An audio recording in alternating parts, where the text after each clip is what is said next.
Dans cette vidéo, on vous explique notre passage au Monténégro.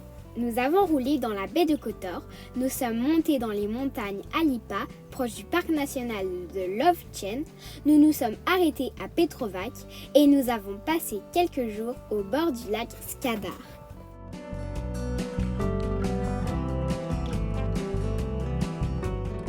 Le Monténégro est sur le territoire européen, mais ne fait pas partie de l'Union européenne pour l'instant. Ils utilisent quand même l'euro.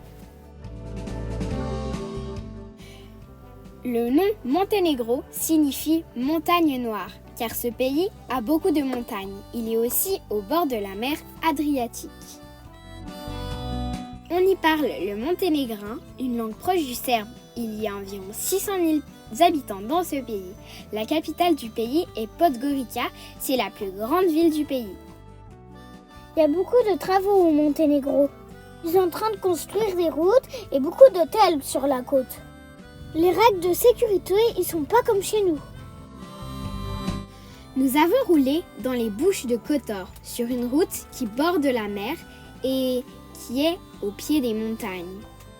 Nous sommes ensuite arrivés dans la ville de Kotor. Elle est très spéciale car elle a de vieilles maisons, des rues en pierre et des grandes murailles, ainsi qu'une forteresse dans la montagne.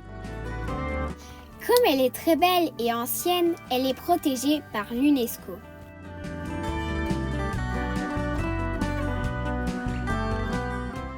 Il y a un bazar à Kotor. Il y avait des chats qui se cachaient partout dedans. L'emblème de Kotor est les chats, et on a bien compris pourquoi. Il y en a beaucoup, ils dorment un peu partout.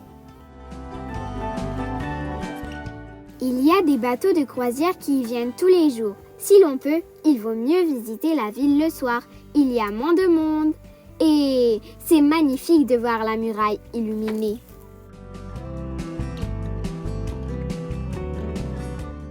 On a embarqué sur un bateau pour visiter la baie de Kotor.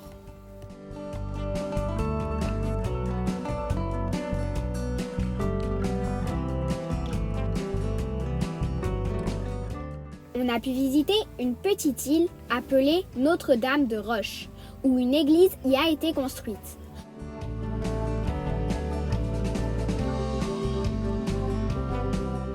On a découvert où les sous-marins étaient cachés durant la guerre.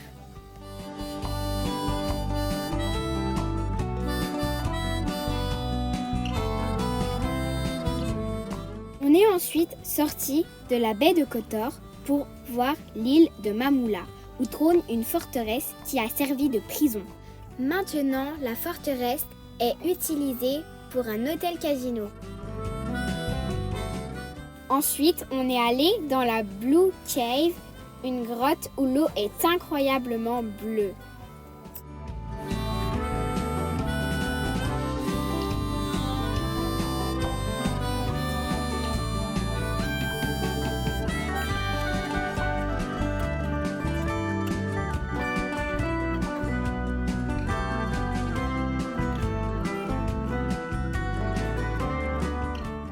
Après cette première découverte au Monténégro, on décide de rejoindre les montagnes, près du parc national de Lovćen.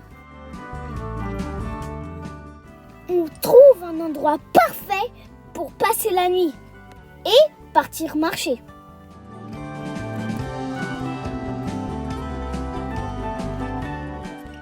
Pendant cette randonnée, on voit des maisons perdues dans cette grosse montagne.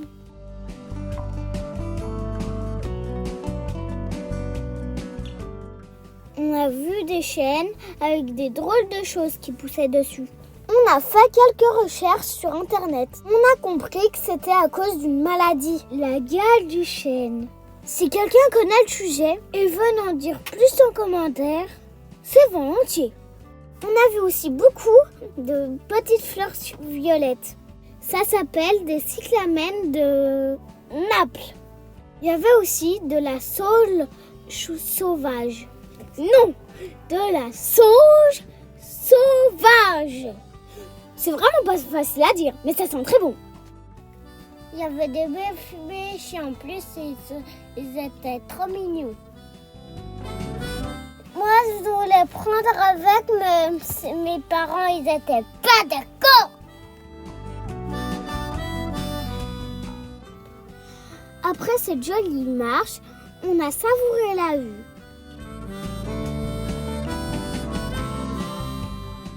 Et les chats aussi aiment la vue. On a goûté ça, c'était trop bon. Le lendemain, on a quitté les montagnes et la vue était exceptionnelle. On n'a pas oublié de dire au revoir aux petits chats.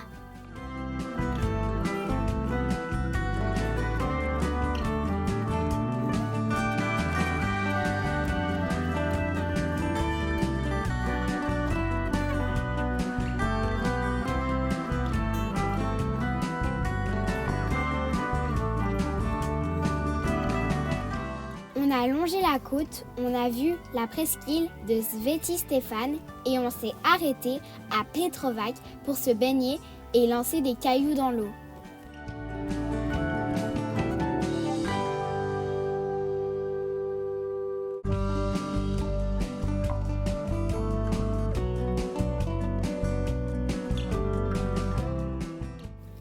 Pour terminer, on a choisi de passer 2 jours au bord du lac Skadar.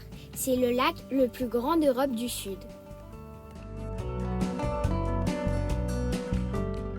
Il est partagé entre le Monténégro et l'Albanie.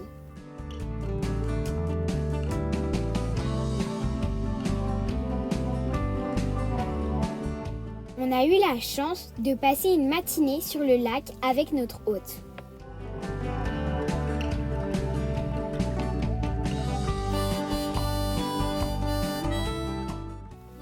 On a passé par un canal, puis on a découvert des millions d'oiseaux. C'était trop beau!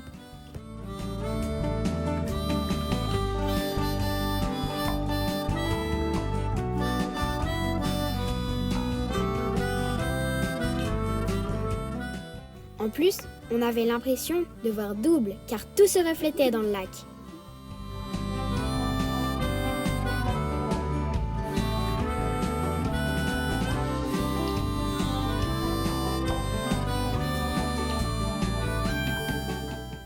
On a visité un petit village de pêcheurs.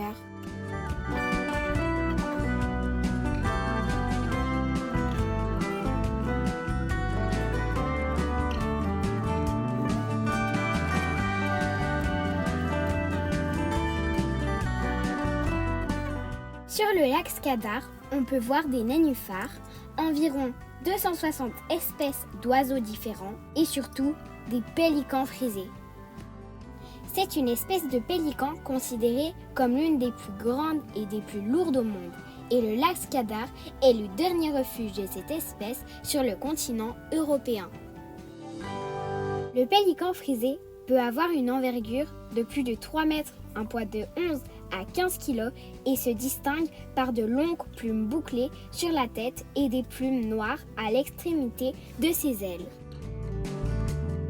Il niche dans les marais et les lacs peu profonds sur des îles flottantes ou des îlots rocheux.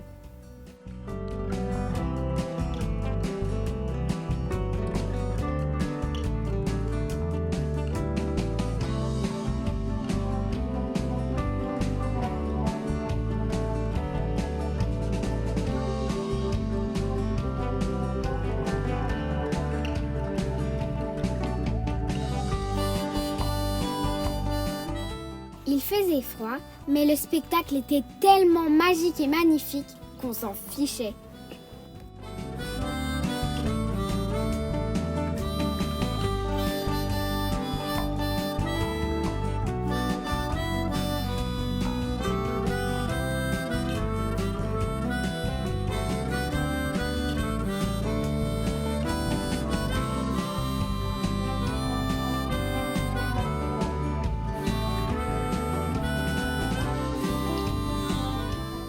Après ça, on a dit au revoir à notre copine grenouille qui squattait les toilettes et on a repris la route pour l'Albanie. Ciao ciao!